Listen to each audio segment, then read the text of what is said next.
Okay, you're out of the country and otherwise traveling for just over 4 weeks, and all of a sudden a bunch of packages um, pile up. So I thought, why don't we do an unboxing video for a change to see what's arrived and what I've acquired during that time on trips or that has otherwise arrived through the mail. And none of these from my various PS2 related projects are part of this, so let's get that out of the way. What is that? Yet another one of those pesky IBM PS2 drives that need to be fixed. Okay, let's leave that here for now.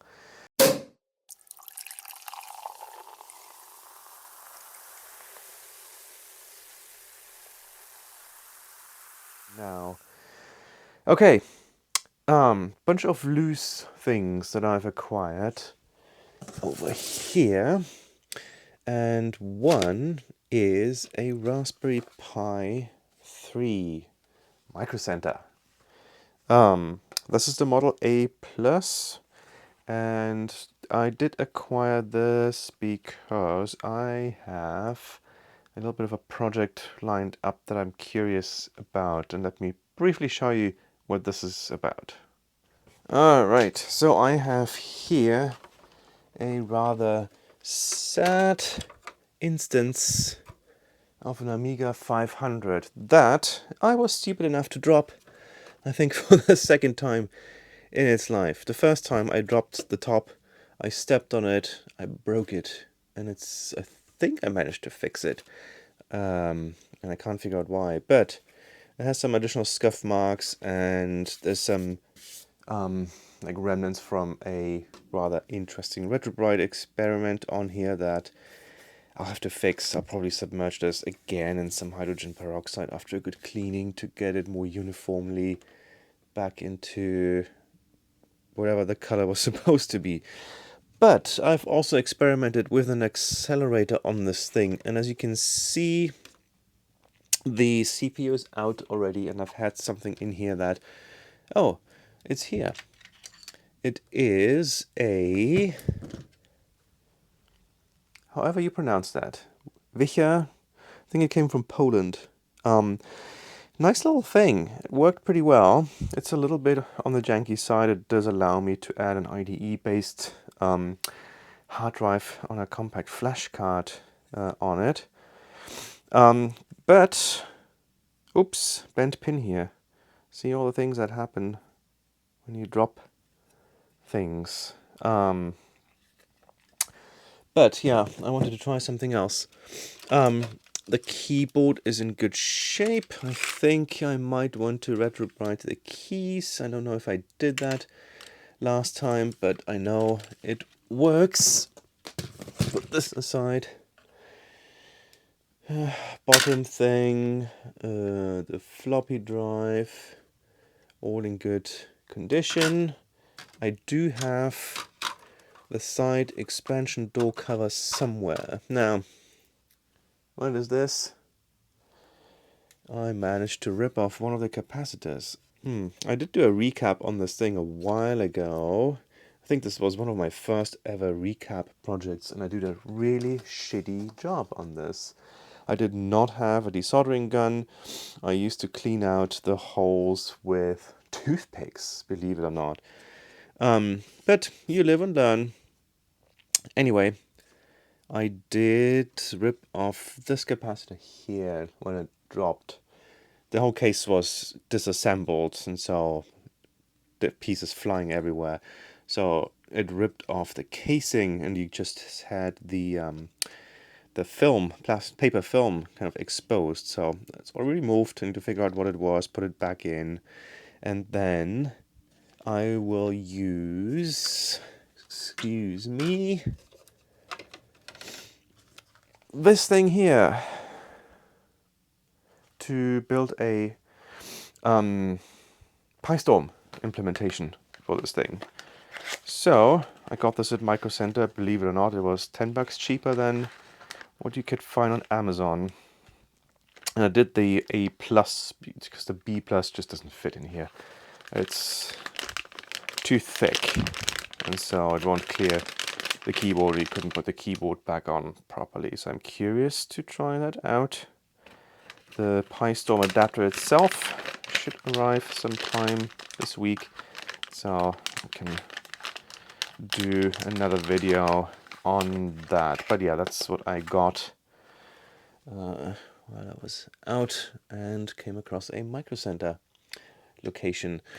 Challenge for this thing will be to find all the different screws. I think I have a separate set of case screws, and yes, I can see a plastic job badly done here. Interesting. What did I break here?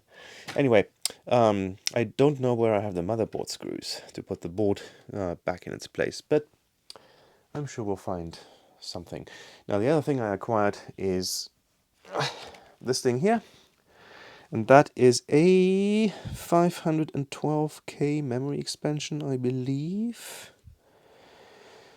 Don't know.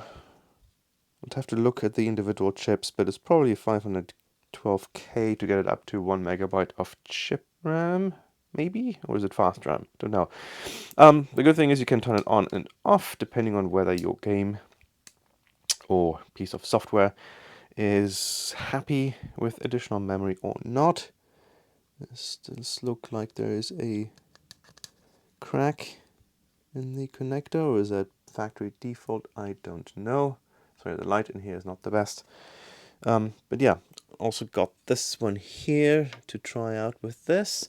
No clock. I do have another memory expansion that I just removed the battery from, that I can also try and test with this thing. But yeah, this is going to be one of my next projects. And I'm excited to try that out. Now, something else I got with this thing, or for this thing I should say, is this loose Indiana Jones, the Grand Adventure game. Should be complete. This is Indiana Jones and the Last Crusade, and it has the black and white, I think, was there ever a color one? I don't know. But the manual, great point and click adventure, copyright protection stuff. It does have the glasses that come with that, so you can read the magic codes. It has Henry Jones's diary, which is exciting. And what else? A getting started guide, and of course the floppy disks. 3 of them. I think that's complete. And so should be working. I might see if I have a box, just a box. If you're willing to part with one that you have as a spare, let me know. Get in touch. But yeah, I'll probably want to look for one of those. But this is a great thing to try out on the Amiga once it's up and running again, and hopefully it didn't damage it beyond repair. Now another thing I got, Zack McCracken, all these lovely Lucasfilm, LucasArts games. This one I've never tried or haven't played with, but it seems to be complete except for the box. This is for the Commodore 64, also 128 in C64 mode, as it says here on the floppy disk. I got this from my brother-in-law. He had this as a spare. I think he got sent with the boxed version on as a duplicate, so he gave that to me, and I'll be trying that out on my C64, so watch out for those videos as well. Okay, we'll put this sticky mess aside and move on to the next package, and I need something to open this up, and I'll use my trusted scalpel.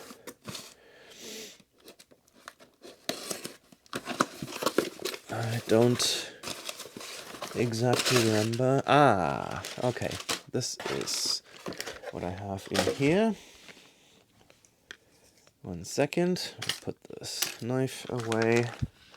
This is a replacement pin connector for an NES. And yes, I know these things can be janky and too tight and destroy your cartridges and of, let's say, interesting quality sometimes. So I'll have to see. Oh, this is a little bit bent already. I don't know if you can see that, but there's a little bit of a bow happening in here. Well, we'll see if this is any good or not. And I bought this in a... go back in here.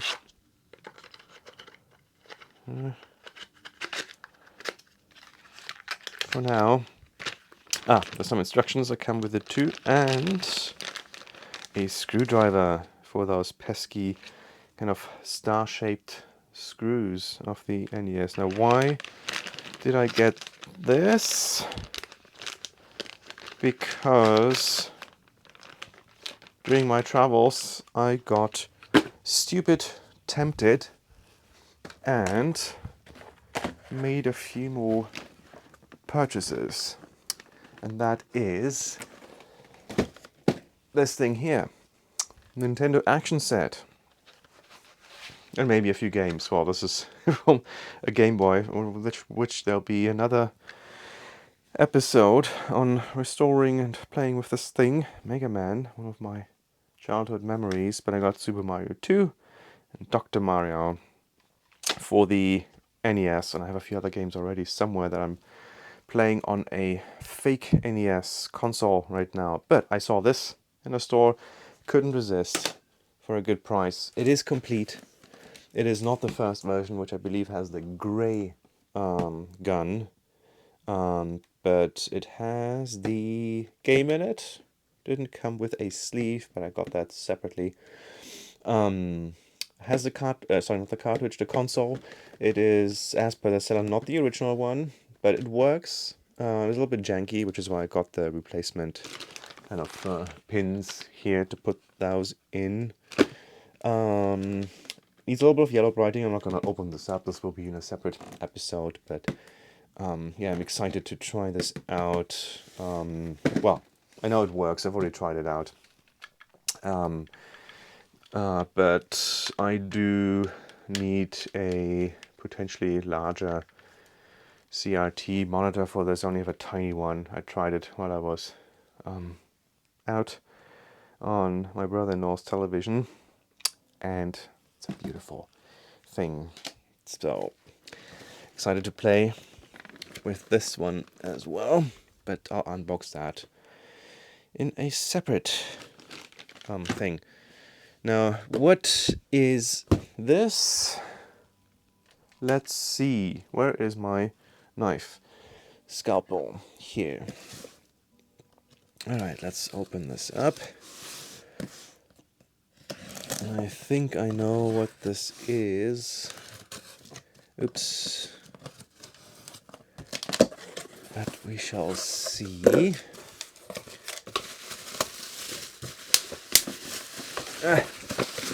Very well packaged. I believe this is something for my, yes, operating system collection and Amiga related.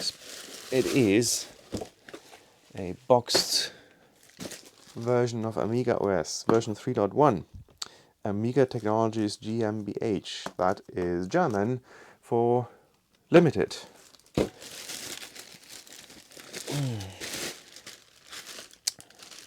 Don't know if that is original, but this seems to be in good shape. Amiga OS. It has English and German. Language English, AS320 for the Amiga 500, 2000 and 2500, both platforms that I have. Contents, Kickstart ROMs. I don't think they are original ones in here anymore. ARAX manual, Workbench manual, DOS manual, and 6 discs. So let's see what is actually in here. It was partially complete, which is why I got this for a good price. A cute little warranty seal, similar to the ones that you find on Amigas sometimes. But let's see what's in it. Okay, this seems to be disks, and we have 3.16 floppy disks as promised, and they look to be original. Escom AG. This is from apparently when Escom used to own Amiga in its last few days. Long after Commodore went bust, and probably just before Escom went bust. German computer PC distributing company from a long time ago. So let's install locale, extras, fonts, workbench, and storage. I believe both workbench and install are bootable, if I'm not mistaken. But yeah, you can install 3.1 from this thing, these disks. Oh, this is interesting. Oh, nope, this is just my bad eyes. I thought there was no hole in this floppy disk, but yes, this seems to be complete. So let's put these back in here, and in whatever form or shape they were in here. Now there is a Amiga DOS quick reference. So maybe that's what they're referring to as the DOS manual. But quick reference. This is in English. A workbench manual. Yep, as it says on the list of contents. So learn how to use the workbench. God, I love documentation and how these things smell sometimes. This one doesn't, but I love the smell of paper. And the AREX manual. This looks like a cheap copy, but well, might be original. Who knows? Rex, I believe, was an automation language. I believe. Who is AREX for? Let's have a quick look to see whether I'm talking nonsense. Oh yes, it is the counterpart of the IBM Rex programming language. So OS2 users, you should know what this thing is. And I don't believe there are any ROMs in here. Nope, no ROMs to be found. So that's sad, but I think as was advertised as such, so that was to be expected. We close this up again, put the sleeve back on, and this will be a nice addition to my operating system boxed collection. Okay, don't know if this was original, probably not, but let me stick this in here anyway, just so it's protected from mostly my own clumsiness. So I don't want to happen to this what happened to the Amiga. And I'll drop it and destroy it. Okay, next. I have a feeling I know what this is. And no, this box is not mangled. I just took off the address label. Okay. You're probably thinking, hey, Jesus, take care and be careful with that scalpel. And yeah, you're not wrong. I've cut myself with this thing plenty of times. So, what do we have here? Cables. Okay, now look at this set of beauties. You'd think, what on earth is this? It's an indication of what this goes to, and Is this complete? There seems to be a set of missing pins. Is this original or damaged? Some of the pins look a bit mangled. I'm hoping they're not missing pins. What is this? Looks terribly AV related. And is this a magnet in here? Maybe. Is this a video output? AMP. Are these... what is this? This is labeled, right? OR... 2R. Oh, 0, 2... something. Oh, 1 left. 2 right. 2 left. I'm assuming this is what that means. And... V... I... Anyway, these are AV related outputs. What is it for, you might ask? Good question. Let me tell you. It is... and this is not terribly well packaged, certainly not in some anti-static packaging as you would expect. I will leave this in here for now. But the reason I got that is I already have one. And it came as part of that sad little PS2 Model 80 tower down there that will be in a separate episode. But, so this is where the connector goes. And of course, this is an MCA microchannel card, as you can see. Love these beautiful blue back brackets that are there to kind of like lift them out and push them in.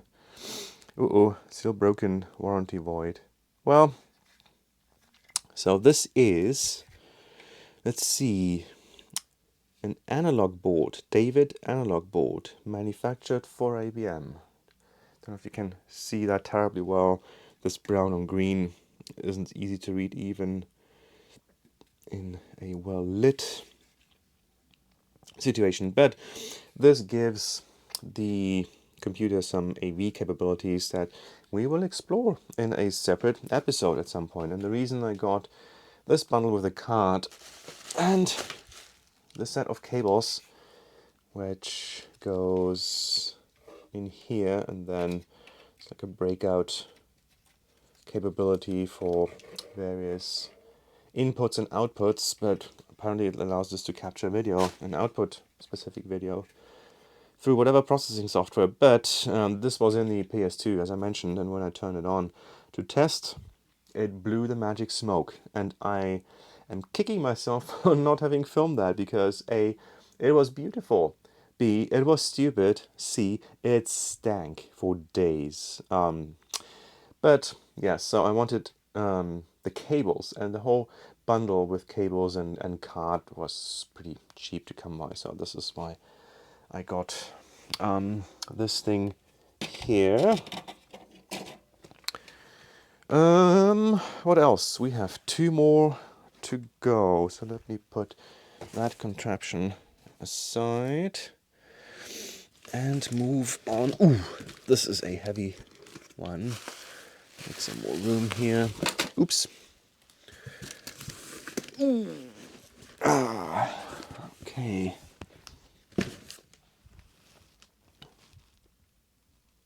What do we have in here? Let's cut this open. And for some reason, I have spent a good chunk of my time lately, when I wasn't traveling, on IBM systems. And I don't know why, but these have a certain fascination for me after I started tinkering with them, because of their design language and their place in history, even though the PS2 stuff wasn't necessarily overly successful. So I have the 2 PS2 towers, the model what is it, 50, 80, or 60 and 80, 286 and 386 versions that I'm currently tinkering with. I also got a Model 30, the 8086 version, 2 of them if you remember, in case I haven't put those out yet for your viewing pleasure.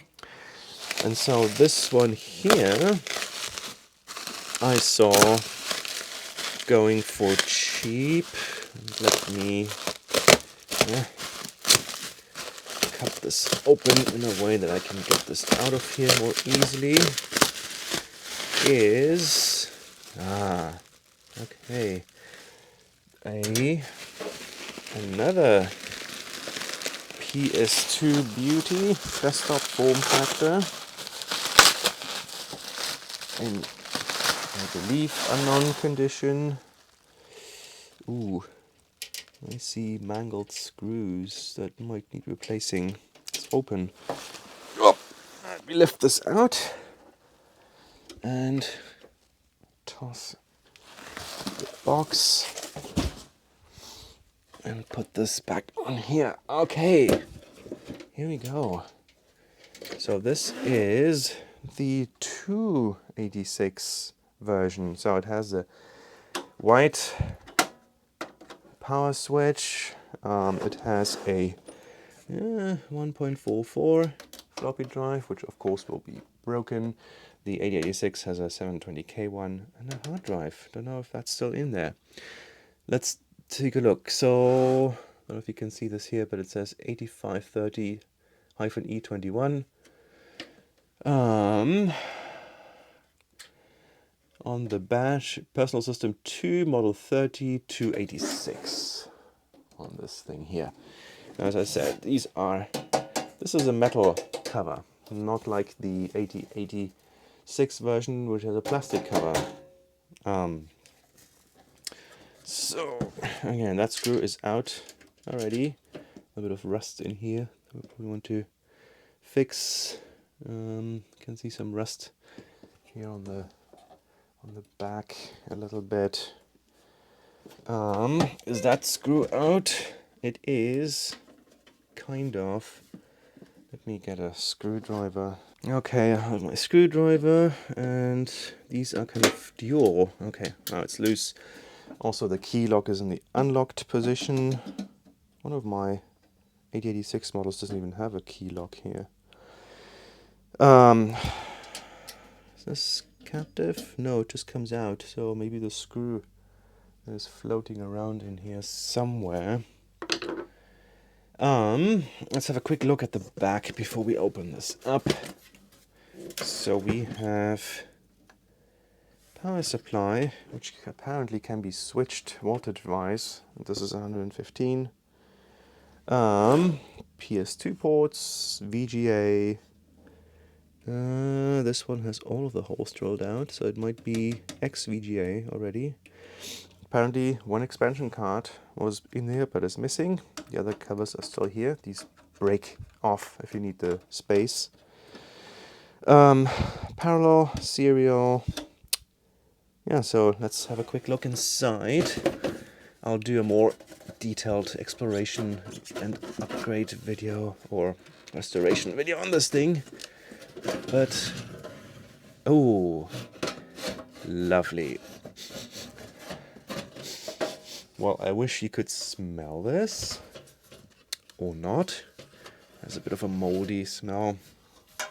Okay, here's a little bit of rust on the inside. I don't know where that comes from. That would be from here, but there is nothing. Interesting.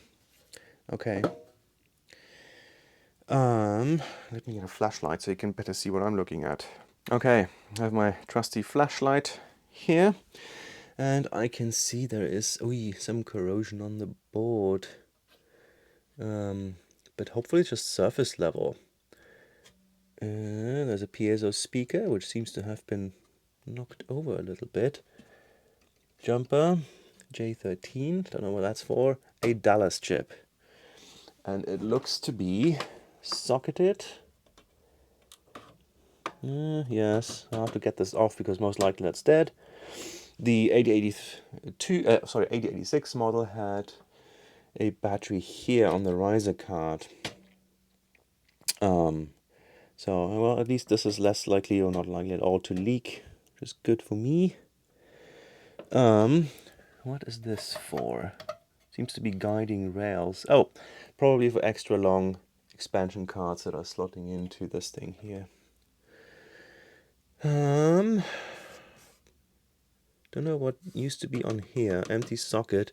There is a believe this is the BIOS in here. Sorry, hard to see. Let's take out the riser card for a moment to see what else we might have here. And I wonder what this is. Capacitors. They are electrolytic, not surface mount, through hole rather. Let's take out the stabilizer card for the riser. And how does this come out here again? Okay. Power supply is a usual thing with the extension rod that front thing is dealing with. It looks like the lock truly only locks the case, like there is no cabling or so to any of the electronics to prevent it from starting up or locking out keyboard or mouse functionality. Okay. Hard disk drive is an IBM. All the cabling is here. Of course, it's proprietary. Of course, it has yuck surface mount capacitors on it, which this one looks a little bit dull, so might have leaked. That one seems fine. That one leaked. And of course, the floppy drive with the proprietary edge connector most likely has surface mount capacitors on it somewhere. So this will be toast and needs to be recapped and fixed. But at least it has everything. Cabling and drives. And I'm super curious if any of these still work or can be salvaged. So let's take out that riser real quick. Now, this being an 286 has 16-bit, 16-bit expansion slots. 3 of them. So we can stick maybe a Sound Blaster in here, maybe a network card, but I think if I wanted to enjoy this thing, all I might need is storage, so probably maybe an XT IDE and a sound card, and I'll be happy with this thing. So BIOS chips here. Where is my 286? It would probably be this one here, which would make this one the co-processor socket. Rust only seems to be on top of the chip, not on any of the pins, if you can kind of see that. Let me zoom you in a little bit, my janky little tripod. So, yeah, seems to be just surface on there, but not on the actual board or any of the electronics. Very dusty, so we'll have to clean this properly. Proprietary power supply. Oops, what does that say? Model numbers on the cable for the VGA, which seems to be on a tag connector. Rather loose on here. Now, no idea what all of these things are. And we have RAM sticks, and I'm not going to pull them out right now, but there's 4 of them, and they are in a plastic kind of bracket, so I don't want to break this off just to see, but probably 1 megabyte total, so 256K sticks each. Maybe, I'm guessing. Ew, there's a tantalum. Just one, though, that I can see right here. Big fat tantalum. That will make nice gross smoke if that decides to go up in flames. Okay, so I'm excited to play with this one and see if it works, if it doesn't work, what might be wrong with it, and if and how I can fix it. Now this goes back like so. Definitely need to fix the Dallas chip battery. this is to keep any of its settings. So never done any of those mods. I got replacement chips, but maybe I'll use this as an opportunity to try my hands on kind of cracking it open and put a kind of a coin cell on top to feed this with power. So yeah, this should be a fun little project. What did I put? The lid is right here. Now how did this go back on?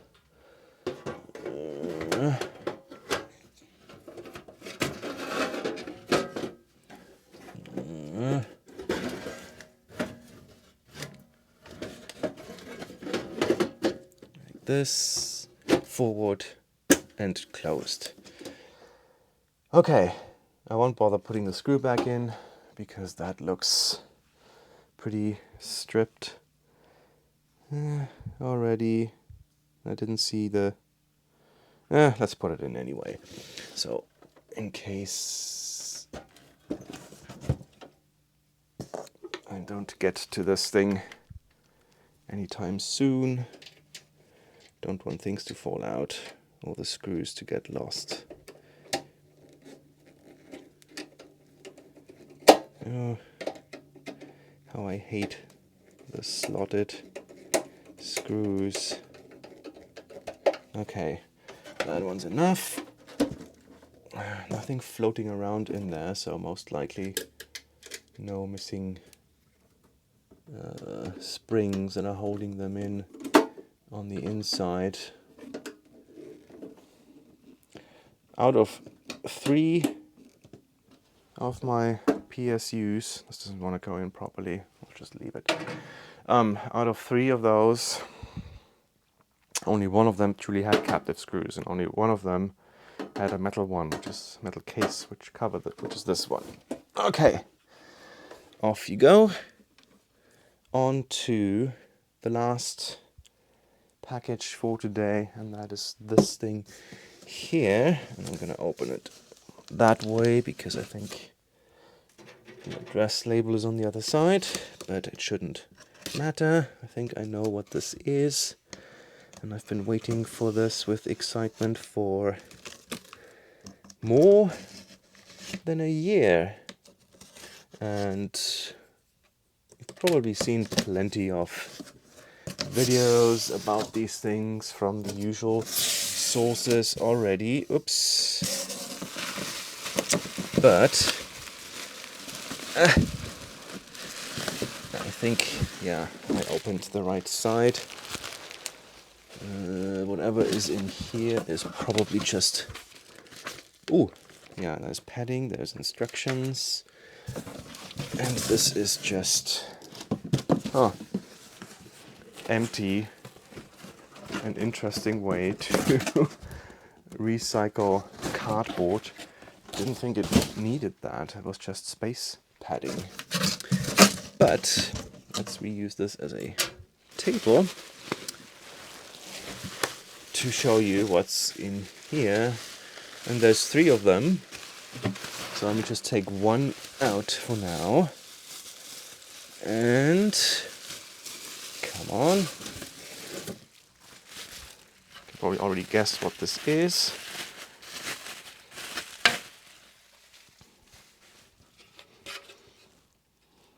Does that remind you of anything? I'm just saying. Brittle iMac, color iMac plastics. So this is, I believe, was it Mac Effects? Apologies if I got the name wrong, but they did a Kickstarter for injection molded replacement for this inner bezel, which is crumbling to pieces in the original iMacs. And yeah, I was wondering what those plastic bits are that fell out when I opened one of them.